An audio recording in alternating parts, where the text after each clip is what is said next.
Pito ka LGU sa Antique apektado sa pagbaha kag mudslide bangon sa mamunog nga ulan. Pila ka pumuluyo sa mga lugar nga masami ginabaha sa Iloilo City nagapanghanda sa posible epekto sang habagat. Si Zen Kilantang Sasa nakatutok live sa Barangay Kalumpang Molo, Iloilo City. Zen? Jared, nagapanghanda ng pumuluyo sa posible epekto sang hangin habagat sa ilang mga lugar diri sa Western Visayas, ilabi na ang mga nagaistar sa flood kag landslide prone areas. Makitaan sa video ang pagsulod sang tubig baha sa pila ka balay sa Sibalom Antique. Bisan sa ikaduha nga panalga na nalabot sa gihapon sang tubig ang ila kagamitan. Ang ila mga hinuptanan ginpasaka sa matagas nga palatungan.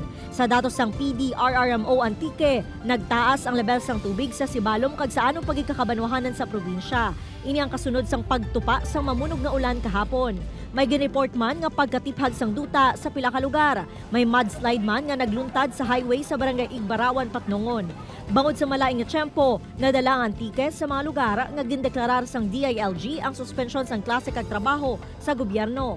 Saritiga po especially sa San Jose man.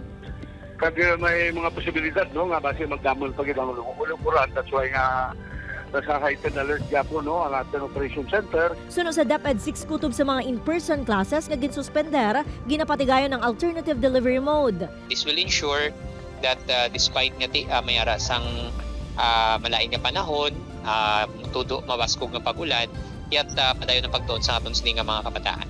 Subong nga Setyembre, ginalauman ang masami nga pag-ulan tungod sa La Nina. Masami nga ginabaha ang Barangay Taft North Mandurriao, Iloilo City. Gani ang mga residente, preparado na. Handa na mga ini mag-evacuate kung kinahanglan. Tapos na nahimos na yan namon niya. Preparado na niya.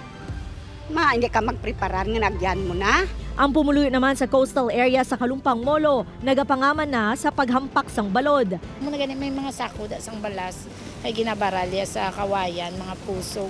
Sunod sa Pag-asa, ang pag-ulan ang tugas sang habagat nga ginabutong sang LPA. Basta southwest monsoon nga daan, usually mga gakapektuhan ginang mga areas na ang Antique, southwestern portion sang Iloilo, kag sa may southern portion sang Negros Occidental.